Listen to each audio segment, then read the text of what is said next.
Kisah ini tentang sebuah keluarga yang hidup pada tahun 2080. Kami balik lewat malam ni, Adam. Jom cepat, kita dah lambat ni. Bolt akan temankan awak di rumah. Adam berasa sangat sedih ditinggalkan oleh ibu dan ayahnya. Hai, Bolt. Selamat pagi, Tuan Muda Adam. Tugas Bolt adalah melayan Adam.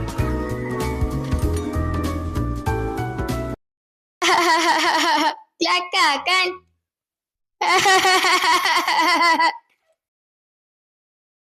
Ibu dan ayah terlalu sibuk di tempat kerja.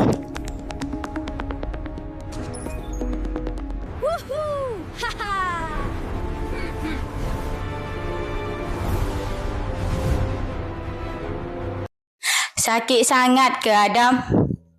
Luka ini tidak sesakit luka di hati saya, Bolt. Adam tidur ditemani oleh Bolt. Adam, ayah dah balik ni.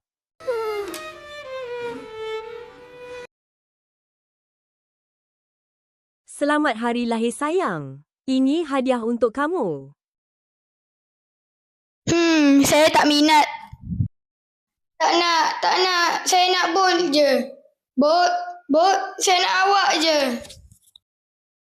Adam, jangan macam ni sayang.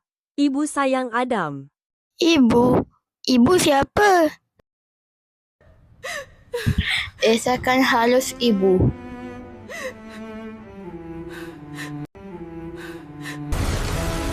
Tiba-tiba Bolt mengalami kerosakan. Bolt, bangun. Jangan tinggalkan saya. Maafkan kami sayang.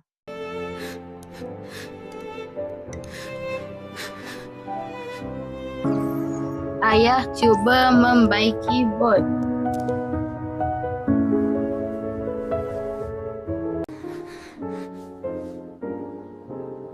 Ayah akan cuba ubah segala-galanya. Ibu pun sama. Mereka mengimbau kembali kenangan bahagia mereka suatu ketika dahulu. Hargailah apa yang kita miliki supaya tidak menyesal suatu hari nanti. Ibu masakkan makanan untuk kita hari ini.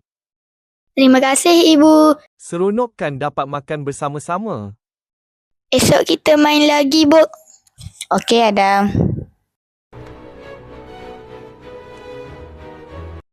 Tamatlah sudah Alkisah kami. Weh, korang nak masuk tak digital storytelling? Aku dah ada idea dah. Nak, dia nak berapa orang? 3 orang je. Ju, kau nak join tak? Aku on je.